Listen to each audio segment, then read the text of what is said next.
સમાચાર અમદાવાદથી સામે આવી રહ્યા છે। અમદાવાદના ખોખરામાં બાબા સાહેબના પુતળાનો તોડફોડનો મામલો સામે આવ્યો છે। તો સમગ્ર મામલે તપાસ કરવામાં આવી હતી, જેમાં સ્થાનિક લોકોએ ખોખરા બંધનું એલાન આપ્યું છે। તો ખોખરામાં આંશિક બંધ જોવા મળ્યું। લોકો હજી પણ પોતાની માંગને લઈને અડગ જોવા મળી રહ્યા છે।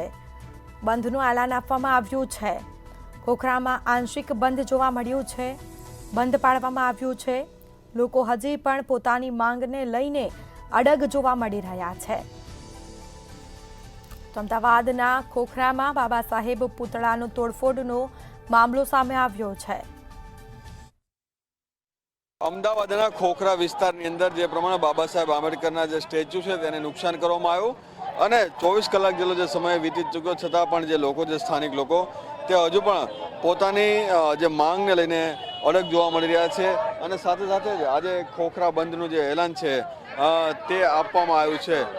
અને સાથે જ આરોપીને પકડી અને તેને ફાંસી આપવાની અને સાથે જ જાહેરમાં પોલીસ પરેડ કરવાની જે માંગ છે તે કરવામાં આવી છે।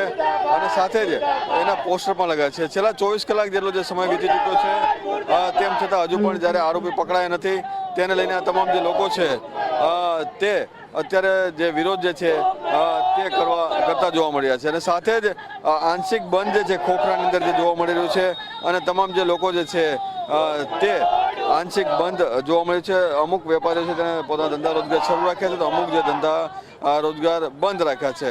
અને સાથે જે સૂત્રોચ્ચાર જે છે તે કરવામાં આવી રહ્યા છે, એટલે કે જે પોસ્ટર જે અત્યારે લગાવવામાં આવે છે, સાથે સાથે આગામી દિવસોમાં પણ જો આરોપી નહીં પકડાય તો હજુ પણ ઉગ્ર આંદોલન જે કરવાની માંગ જે છે, તૈયારીઓ જે છે તે તમામ લોકોએ કરી રાખી છે।